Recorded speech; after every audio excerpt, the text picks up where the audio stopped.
Ok, hermanos, ¿cómo están? Que el Señor me los bendiga mucho. Este es la segunda parte. Hoy vamos a hablar acerca de lo que son las 70 semanas de Daniel. Ok, entonces ya empezamos con los 120 jubileos, ahora hablamos sobre este tema. Bien, primeramente vamos a entender que nuestro calendario, el que utilizamos el día de hoy, no es el mismo que se utilizaba antes. Antes se guiaban por lo que era la luna, las fases lunares. Entonces conocían todas las fases y contaban los días. Entonces contaban, de hecho, pues son el transcurso de 30 días cuando la luna empieza otra vez a iniciar en la primer fase, ¿verdad? Entonces ahí es cuando ellos decían una luna, dos lunas, o sea, hace meses, un mes, y así. O sea, en los 30 días estaban todas las fases lunares hasta llegar la luna con la que se inició el mes. Bien, pues ¿dónde encontramos la profecía de las 70 semanas? Esto lo encontramos en Daniel 9:24, que dice, 70 semanas están determinadas sobre tu pueblo y sobre tu santa ciudad, para terminar la prevaricación y poner fin al pecado y expiar la iniquidad, para traer justicia perdurable y sellar la visión y la profecía y ungir al santo de los santos. Sabe pues y entiende que desde la salida de la orden para restaurar y edificar Jerusalén hasta el Mesías príncipe habrá 7 semanas, y 2 semanas más se volverá a edificar la plaza y el muro en tiempos angustiosos, y después de las 62 semanas se quitará la vida al Mesías, mas no por sí, y el pueblo de un príncipe que ha de venir destruirá la ciudad y el santuario, y su fin será con inundación, y hasta el fin de la guerra durará las devastaciones. Y por otra semana confirmará el pacto con muchos. A la mitad de la semana hará cesar el sacrificio y la ofrenda. Después, con la muchedumbre de las abominaciones, vendrá el desolador, hasta que venga la consumación y lo que está determinado se derrame sobre el desolador. Esto lo encontramos en Daniel 9:25 al 27, ¿ok? Bien, ¿para qué son las 70 semanas? Ok, para terminar la prevaricación, acabar con el pecado, expiar la iniquidad, traer justicia perdurable, para sellar la visión y la profecía y para ungir al santo de los santos, ¿ok? Bien, ¿qué es la prevaricación? Bueno, lo que significa esta palabra es que habla acerca de delito, violación de la ley, la transgresión y en fin, con el regreso del Mesías se pondrá fin a la maldad provocada por el anticristo y el falso profeta. De eso es de lo que habla en esta parte. Bien, también tenemos acabar con el pecado. Ok, creo que sabemos lo que nos referimos con pecado, ok, de toda clase de pecado, pero también esa es una meta anhelada por Dios para la nación de Israel y toda la humanidad. O sea que cuando el Señor Jesucristo venga y regrese a Israel, acabará completamente con el pecado. Expiar la iniquidad. ¿Qué es expiar la iniquidad? Bueno, en Isaías 59:2 dice, pero vuestras iniquidades han hecho división entre vosotros y vuestro Dios, y vuestros pecados han hecho ocultar de vosotros su rostro para no oír.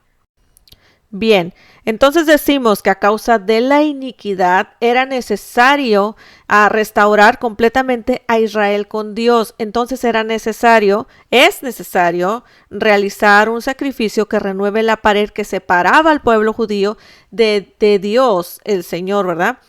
Entonces, mis hermanos, lo que estamos diciendo es que se necesitaba un sacrificio para poder quitar esa iniquidad y quitar esa pared que dividía al pueblo. Pero nosotros estamos conscientes, mis hermanos, que ese sacrificio fue aquel que hizo el Señor Jesucristo en aquella cruz. El problema es que Israel todavía se niega a reconocerlo. Entonces, eso va a suceder que la mayoría de los judíos van a reconocerlo cuando vean a aquel al que traspasaron. ¿Ok?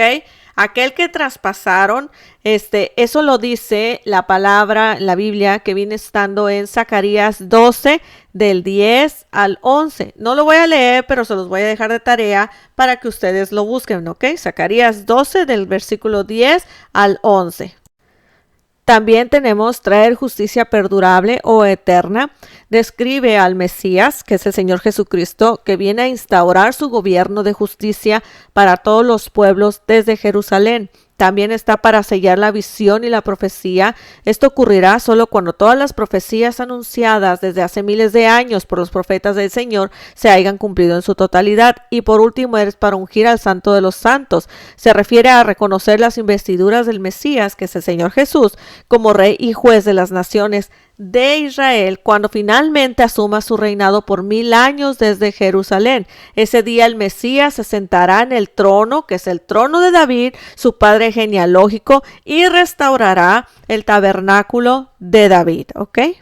Bien, pues entonces llegamos a la conclusión de que esta profecía de las 70 semanas se divide en 3, que viene siendo la primera, que es en 7 semanas, después en 62 semanas y por último es por otra semana más.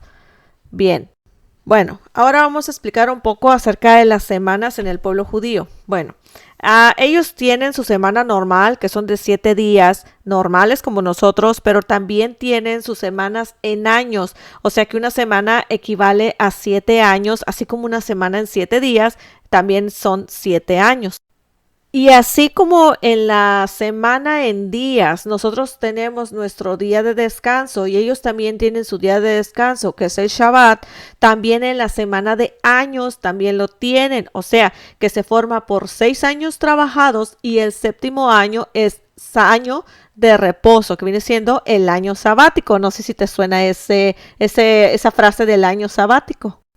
Oh, pero ¿cómo me puedes decir eso? O sea, ¿dónde dice eso? Bueno, pues eso lo vamos a encontrar en Levíticos 25:1, que dice: Jehová habló a Moisés en el monte Sinaí diciendo: habla a los hijos de Israel y diles: cuando hayáis entrado en la tierra que yo os doy, la tierra guardará reposo para Jehová. 6 años sembrarás tu tierra y 6 años podarás tu viña y recogerás tus frutos. Pero el séptimo año la tierra tendrá descanso, reposo para Jehová. No sembrarás tu tierra ni podarás tu viña. Lo que tuyo naciere en tu tierra segada no lo segarás, y ni las uvas de tu viñedo no vendimiarás. Año de reposo será para la tierra. Y la tierra te dará para comer a ti, a tu siervo, a tu sierva, a tu criado y a tu extranjero que morare contigo, y a tu animal y a la bestia que hubiere en tu tierra, será todo el fruto de ella para comer. Y comerás 7 semanas de año, 7 veces 7 años, de modo que los días de las 7 semanas de año vendrán a serte 49 años. Eso lo encontramos en Levíticos 25 del 1 al 8. Entonces, hermanos, lo que quiere decir ahí es todo lo que tienes que hacer en el transcurso de esos 7 años. ¿Qué quiere decir? 6 años trabajarás, pero el año séptimo es reposo, no puedes trabajar la tierra. Bueno, entonces también estamos conscientes que esos 7 años no solamente era para la tierra, también habían otras cosas por las cuales también era importante esos 7 años. Por ejemplo, un esclavo, su libertad era a los 7 años. Eso lo podemos encontrar en Éxodo 21:12. Y como ese ejemplo tenemos como cuando Jacob sirvió a su suegro por Raquel, su hija menor, a 7 años. Esa historia también la vas a encontrar en Génesis 29, 18 al 27. ¿Qué encontramos ahí en esa historia, hermanos? Bueno, pues es el ejemplo de cuando trabajas. En pocas palabras, como digamos esclavo, pero en realidad bueno, esta historia es diferente, porque se supone que Jacob trabajó para su suegro por 7 años por Raquel, su hija menor. Entonces, cuando cumplió el lapso de los 7 años, en vez de como un esclavo que es libre, él iba a recibir su premio, que era Raquel. Pero resulta que su suegro no le dio a Raquel, sino que le dio a su hermana mayor. Entonces, cuando él descubre eso, dijo: ¿pero qué me hiciste? Entonces él le dijo: Aquí no hacemos eso. Primero se casa la mayor y luego la menor. Si quieres que te dé a mi hija menor, trabájame otros 7 años. Entonces Jacob, por amor a Raquel, trabajó otros 7 años. Entonces fue cuando entonces su suegro ya le dio a Raquel. Bien, entonces ese es un ejemplo de cómo es que se utilizaban esos 7 años. La importancia más que nada del el lapso de esa semana y aparte de eso, que eran muy justos para cumplirla. Bueno, pues volviendo al tema de las 70 semanas, ahora vamos a hacer un poquito de cuentas.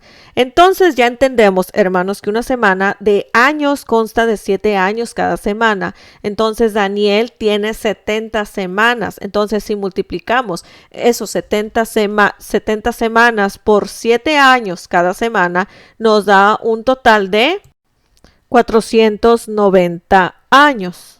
Bien. Entonces, hermanos, decimos que fueron 490 años en total determinados para el pueblo judío. Ok, primeramente, antes de continuar, hay que aclarar esto. Esta profecía que se le dio a Daniel acerca de las 70 semanas está exclusivamente para el pueblo judío. Esta profecía no tiene nada que ver con la iglesia, no tiene nada que ver con los inconversos, con nada. Está hablando exactamente del pueblo judío, de lo que va a suceder con el pueblo judío, el tiempo que se le va a dar al pueblo judío, que son 70 semanas, ¿ok? Bien, bueno, continuamos entonces. También tenemos que checar que nuestro calendario no es el mismo calendario judío. Ellos manejan 12 meses de 30 días cada uno, o sea, son 360 días, ¿ok? Entonces volvemos. La etapa de las profecías habíamos dicho que eran 3. Una, habrá 7 semanas, después eran 62 semanas y por último una semana más, ¿ok? Bueno, pues ahora nos vamos a meter un poquito en matemáticas, ¿ok? Vamos a hacer cuentas, ¿ok? Estamos hablando que 7 semanas por 7 años da un total de 49 años. Acuérdate que una semana son 7 años, son 7 semanas por 7 son 49. Ahora, en la segunda parte estamos hablando que son 62 semanas por 7 años, da un total de 434 años. Y después dice, y una semana más. O sea, otra vez, una semana por 7 años igual a 7 años. Entonces, si sumamos, hermanos, las semanas nada más, o sea, 62 más 7 más 1, dan 70 semanas. Y si sumamos los años que dieron como resultado, o sea, 49 años, 434 años, 7 años, da un total de 490 años, hermanos. Entonces, ese es el equivalente de las 70 semanas de Daniel, 490 años. Pues, hermanos, ahora no solamente es meternos a las matemáticas, ahora es también meternos a un poco de historia y compararla con la Biblia. ¿Por qué? Porque ahora ya tenemos las semanas y ahora vamos a ver en las semanas que ya han pasado, hermanos, qué sucedió. Entonces nos tenemos que ir un poquito a la historia y compararla con la Biblia para que ustedes miren lo que coincide, ¿ok? Y pues con esto confirmamos que las 70 semanas de Daniel sí son bíblicas, que no son inventos de que, ay, qué teorías, así. No, no, esto sí es bíblico y está anotado en la Biblia, ¿ok? Bien. Hermanos, ¿saben de qué me acabo de dar cuenta? Que como estoy diciendo la palabra ok, bueno, ok. Entonces, mis hermanos, a ver si no se les queda la palabrita esa pegajosita y al rato ustedes van a andar también en su casa. Ok, dijo la hermana Katy. Bueno, hermanos, vamos a continuar. Entonces decimos que esta profecía la dividimos en 3. Una habrá 7 semanas, después 62 semanas más y por otras semanas más.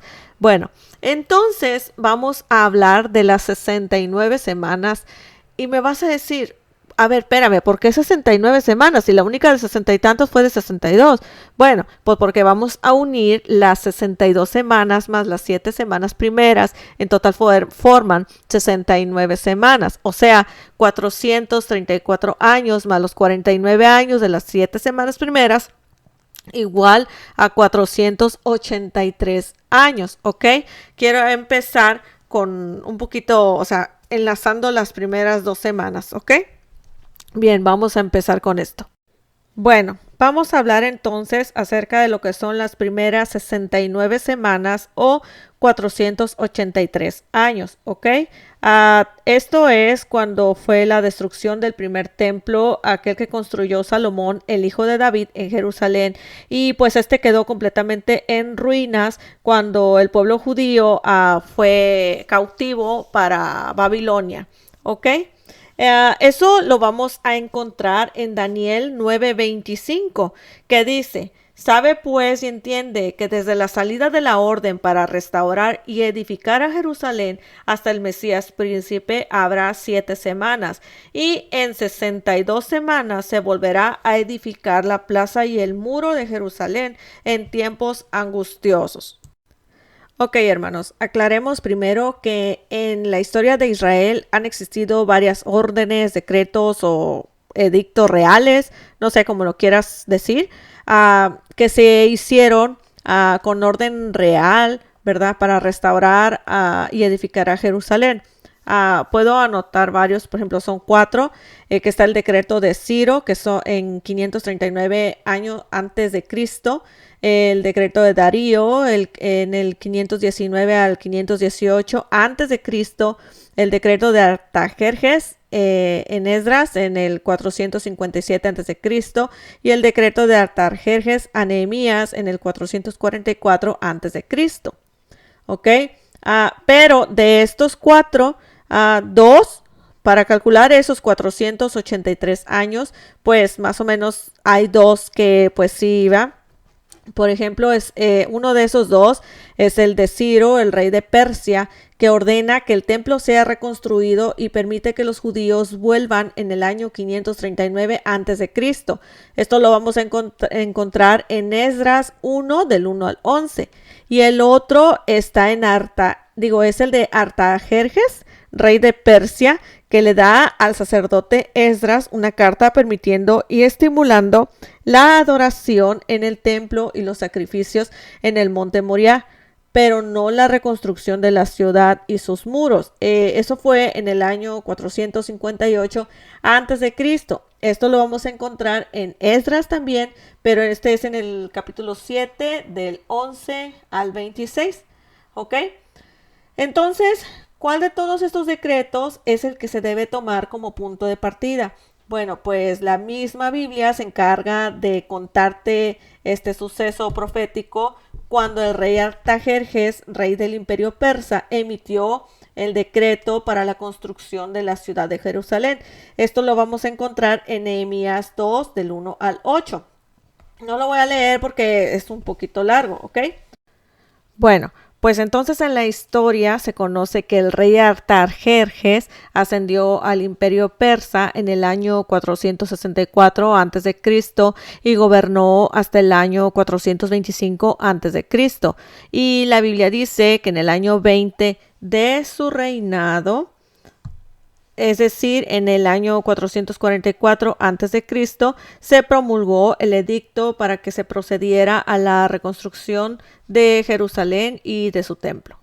¿Por qué te digo que en el año 444 años antes de Cristo? Bueno, porque acuérdate que él ascendió al imperio persa en el año 464 antes de Cristo y gobernó hasta el 425, pero en la Biblia dice que en el año 20 de su reinado, él promulgó el edicto. Entonces, si le quitas a esos 464 años, los 20 años del que fue en su reinado, te da un total de 444 años. Bueno, entonces, el primero de Nisan, que Nisan es un nombre del mes, ok, se marcaba casi siempre la fecha de asunción al trono por parte de los monarcas, ok. Bueno, ahora con este dato tenemos evidencia de que el decreto real fue emitido el primero de Nisan del año 20 del reinado Artajerjes y que según el Observatorio Real de Greenwich, ay, no sé cómo se pronuncia, pero algo así, hermanos, pero no se burlen. Bueno, que calculó con exactitud esta fecha, entonces se podría decir que esto ocurrió el día 5 de marzo del año 444 antes del Mesías. De esta manera impresionante Impresionantemente, la historia demuestra que Jerusalén y el segundo templo judío tardaron en construirse exactamente 49 años, es decir, 7 semanas proféticas de 7 años, o sea, 7 por 7, 49. Bien, ya hablamos de la primera parte, que fueron las primeras 7 semanas. Ahora vamos a hablar de las 62 semanas o 434 años. Eso viene en Daniel 9, 25 al 26. Ya vimos esta parte que habla sobre la primera semana, que es la restauración del templo. Ahora comenzamos con las siguientes, que son las 62 semanas, ¿ok? Este periodo está hablando acerca de la aparición del Mesías, ¿ok? Ok, hermanos, vamos a leer el versículo 26 de Daniel 9. Dice, después de las 62 semanas se quitará la vida al Mesías y nada ya quedará, o sea, más no por sí, ¿ok? Bueno, entonces, si transformamos en días comunes de 24 horas las fechas dadas al principio del mes y año, descubriremos algo muy importante. Ok, entonces se lo voy a poner aquí un poquito. Otra vez hay que usar las matemáticas, hermanos. Vamos, saquen sus calculadoras. Entonces decimos 7 semanas, 62 semanas. Entonces, según el calendario judío, porque recuerda que el calendario judío no es igual que el de nosotros, a ellos les faltan días, a nosotros nos sobran. Entonces son 7 por 7 años, es un total de 49 años, 62 por 7 años son 434 años, 69 por 7 años da un total de 483 años.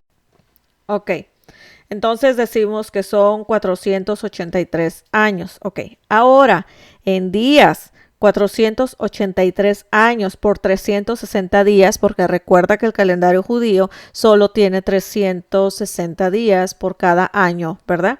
Entonces da un total de 173.880 días. Entonces, otra vez usen la calculadora, hermanos. Tal vez, ahorita, bueno, vamos a empezar así. Entonces, si sumamos estos 173.880 días al 5 de marzo del año 444, antes del Mesías, que no sé si recuerdan que les comenté que es cuando se calculó la fecha exacta en el que ocurrió el edicto de Artajerjes. Ay, es que está medio difícil el nombre, ¿verdad? Pero bueno, para la construcción de Jerusalén y el templo, que fue el primero de Nisan del año 20 del reinado de Artajerjes. Ay, hermanos, ok. Llegamos al domingo 4 de abril del año 33 después de Cristo. Entonces, esta fecha que en el calendario judío equivale al 10 de Nisan, este detalle es importante, pues cada año del día 10 de Nisan, todos los varones judíos deben subir a Jerusalén llevando el cordero que sacrificaban por sus familias cuando llegara el día 14 de Nisan, o día de la Pascua, al cual los judíos llaman Pesaj. Bueno, sobre esto lo vamos a encontrar en Éxodo 12:3. No lo voy a leer, hermanos, porque no quiero hacer este video tan largo, ¿ok? Pero sería Éxodo 12:3 hasta el 6, ¿ok?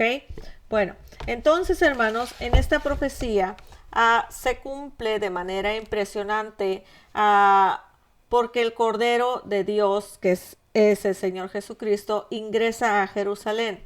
Igual como te mencioné de lo que hacían los judíos el cierto día del mes de Nisan, así sucedió. Jesús fue el mismo sacrificio, hermanos. Es algo profundo que no lo había, o sea, yo sé eso, pero no lo había leído así de esta manera que dice uno, o sea, wow, cómo hizo todo, hermanos, o sea, con un significado, o sea, profundo, hermanos, que necesitamos leer más la Biblia para entender estos mínimos detalles y comprender las cosas que el Señor hizo en representación a todo lo que se festejaba en Israel.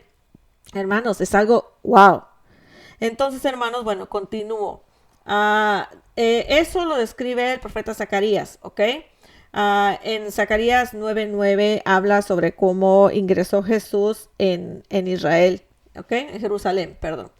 Entonces, hermanos, ese día la puerta oriental de Jerusalén, que colinda al Monte de los Olivos, sirvió para que ingresara el Mesías, o sea, el Señor Jesucristo, a la santa ciudad. ¿Ok? Pero la profecía de las 69 semanas de años se cumplió, pero no se cumplió con la muerte del Señor Jesús como muchos creen, sino que esta se cumplió cuando Él entró a Jerusalén, ese ingreso triunfal que Él hizo a Jerusalén, ahí fue donde se cumplió la profecía. En Daniel 9:26 dice, después de las 62 semanas se quitará la vida al Mesías y nada ya le quedará, o sea, y no por sí, pero está diciendo después de las 62 semanas, no a las 62 semanas se le quitará la vida. Entonces, hermanos, cuando nosotros leemos esto, nos damos cuenta que 4 días después de su ingreso a la santa ciudad, una vez cumplidas las 69 semanas proféticas, el Mesías, el Señor Jesús, fue victimado por nuestras maldades, tal como Isaías anunció en el siguiente pasaje, que está en Isaías 55 al 6, en Isaías 52, 13, 14, en Isaías 53, 1 y 12. O sea, el Mesías padeció y murió el 4 de abril del año 33 después de Cristo. Entonces, hermanos, diremos que el pueblo de Israel sufrió mucho a consecuencia de ese rechazo hacia el Señor Jesús, ¿ok? Hay muchos textos donde dice todo lo que iba a acontecer en Israel, como en Levíticos 26, del 31 al 33, Oseas 3, 4, 3, del versículo 4 al 5. Y checamos esto que escribió Oseas.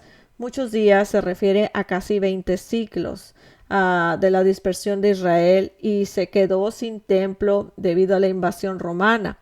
Y pues también se quedó sin sacrificio, sin tierra, sin gobierno, o sea, se quedaron sin nada.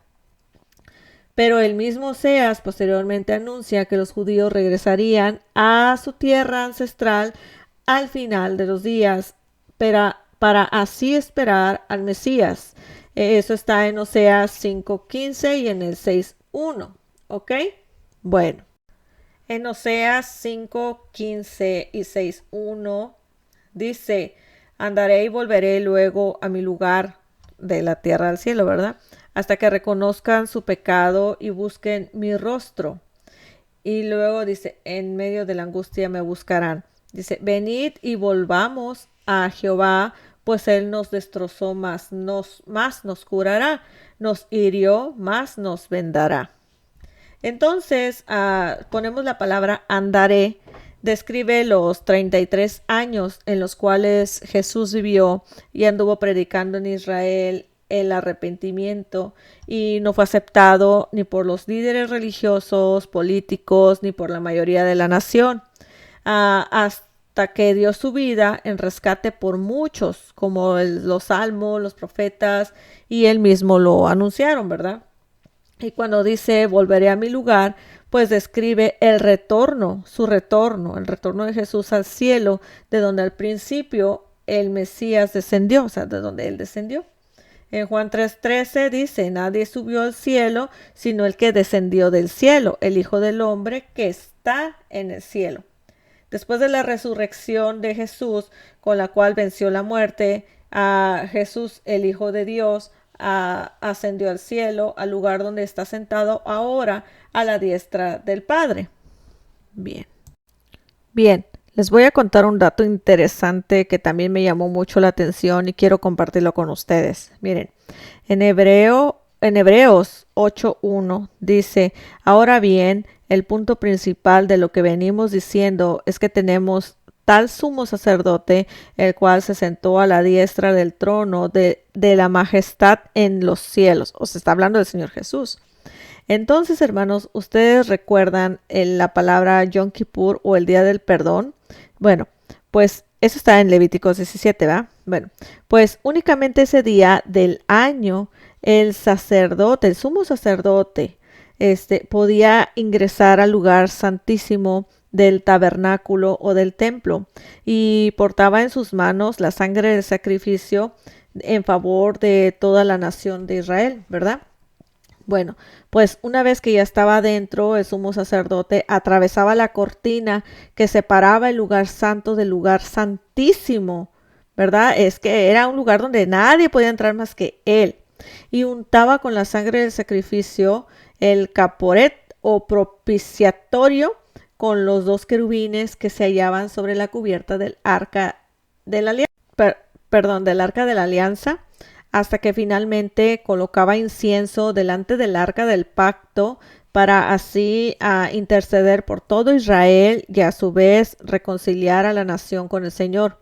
Pero ahora, mientras ingresaba al lugar santísimo y desaparecía de la vista de los ciudadanos, ellos esperaban ansiosos en el atrio del templo para el resultado de la ceremonia en favor de toda la nación hebrea.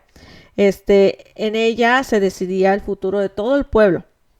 La incertidumbre recién terminaba cuando el sumo sacerdote salía y aparecía de nuevo por la parte del santuario rumbo al atrio o azara para comunicar a toda la nación que la expiación por el pecado de todo Israel había sido, ¿cómo creen que se llama la palabra? Había sido consumada satisfactoriamente.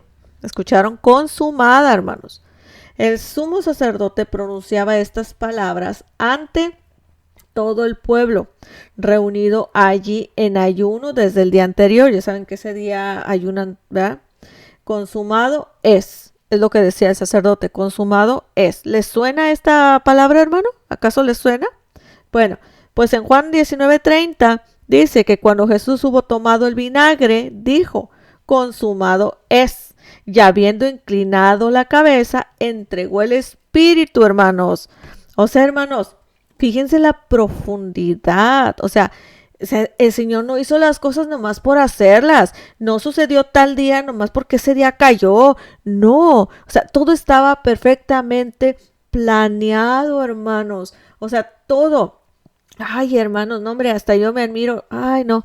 De veras, hermanos, me admiro. No de lo que, porque lo leo, no, sino que estoy asombrada de que no me había dado cuenta de la exactitud y del porqué de las cosas y de por qué el momento y de por qué el día en que sucedió todo eso. Tenía que suceder en ese momento, en esa hora, en ese día, en ese año, no antes, no después. El Señor tenía su plan y todo encaja perfectamente, hermanos. Eso es lo que me acabo de dar cuenta, porque imagínate si eso hubiera sucedido en este tiempo, o sea, ¿cómo nosotros lo íbamos a, o sea, cómo le íbamos a tomar ese sacrificio? Si mentira, Juan, no hubiera habido sacrificio. Por eso el Señor decidió en ese tiempo, en ese momento. Santo Señor, fíjense, o sea, cómo va, o sea, me asombro, de veras me asombro yo sobre esto que estoy contándoles a ustedes, porque también lo estoy leyendo, porque a rato que termine esto les cuento de dónde saqué toda esta información, ¿ok? Bueno, en Hebreos 9 del 11 al 14 dice, pero estando ya presente Cristo, sumo sacerdote de los bienes venideros, por el más amplio y más perfecto tabernáculo, no hecho de manos, es decir, no de esta creación, y no por sangre de machos cabrios, ni de becerro, sino por su propia sangre, entró una vez para siempre en el lugar santísimo, habiendo obtenido eterna redención. Porque si la sangre de los toros y de los machos cabrios y las cenizas de la becerra rociadas a los inmundos santifican para la purificación de la carne, cuanto más la sangre de Cristo, el cual mediante el Espíritu Eterno se ofreció a sí mismo sin mancha a Dios, limpiará vuestra conciencia de obras muertas para que sirváis al Dios vivo. Entonces, hermanos, decimos que la profecía de la segunda parte de las 62 semanas de las que estamos hablando se cumplió no cuando Cristo murió, sino cuando Cristo entró a Jerusalén montado en el burrito, ¿ok? Y después de esa semana fue cuando se le quitó la vida. Como dice en la Escritura, mas no por sí. ¿Por qué? porque Él la dio, hermanos, por nuestros pecados, para que nosotros tuviéramos la oportunidad de ser salvos, hermanos, por medio del Señor Jesucristo. ¿Ok? Bueno, entonces, hermanos, aquí concluye la segunda parte de la profecía. Ahora vamos a hablar un poquito acerca sobre y una semana más. Bueno, hermanos, entonces ya vimos todas estas pasadas de la profecía y ahora vamos a estar conscientes de que esta parte, hermanos, en la que está por cumplirse, ¿ok? Ok. Entonces vimos que desde la orden para reedificar a Jerusalén y el templo hasta el Mesías príncipe pasaron 483 años, pero la profecía de Daniel dice que hay 490 años, o sea que restan 7 años por cumplirse o una semana profética, ¿verdad? De años que se dará inicio tras el arrebatamiento de la iglesia. Ok, esta última semana, hermanos, está hablando básicamente de la gran tribulación, ¿ok? En Daniel 9:26 al 27 dice, y después de las 62 semanas que ya vimos, ¿va? Se quitará la vida al Mesías, mas no por sí, y el pueblo de un príncipe que ha de venir destruirá la ciudad y el santuario, que es el templo de Jerusalén, y su fin será con inundación, y hasta el fin de la guerra durarán las devastaciones, y por otra semana confirmará el pacto con muchos. A la mitad de la semana hará cesar el sacrificio y la ofrenda. Después, con la muchedumbre de las abominaciones vendrá el desolador, hasta que venga el consumador, y lo que está determinado se derrame sobre el desolador. Bueno, entonces, como te dije, a este periodo de una semana, que son 7 años, se le conoce como la tribulación o tiempo de angustia de Jacob. Son el tiempo de los dolores de parto previos al regreso de Jesús a Jerusalén para la instauración del reino en la tierra, que son los 1000 años. 1000 años, no 2000, los 1000 años. ¿Ok? Bueno. El pacto con muchos o pacto de paz y seguridad, Daniel describe el inicio de la semana 70, hablando de un pacto o alianza política diplomática de Israel con muchos protagonistas. Si recordamos este momento, la profecía de Daniel en el capítulo 2 narra el significado del barro mezclado con hierro en los pies de la estatua de Nabucodonosor. Entonces vemos que habla de alianzas y políticas en pos del poder absoluto del mundo. ¿Ok? Eso lo encuentras en Daniel 2:41 con 43. Les dejaré la cita para que cuando tengan oportunidad, ¿verdad? Ustedes lo puedan buscar en su Biblia. Está en Daniel 2:41 hasta el 43. Está un poquito largo, entonces por eso es de que no lo voy a leer, porque pues tengo que anotarlo, ¿verdad? Para que lo puedan ver en la pantalla. Bueno, pero en el pasaje 9, de Daniel 9:26, que es la segunda parte, hace alusión a un príncipe que ha de venir. Pero, ¿quién es ese príncipe que ha de venir? Pues obviamente no es el Mesías príncipe nombrado por el mismo Daniel en el verso 25, quien, como vimos y sabemos claramente, solo puede ser Jesús, ¿verdad?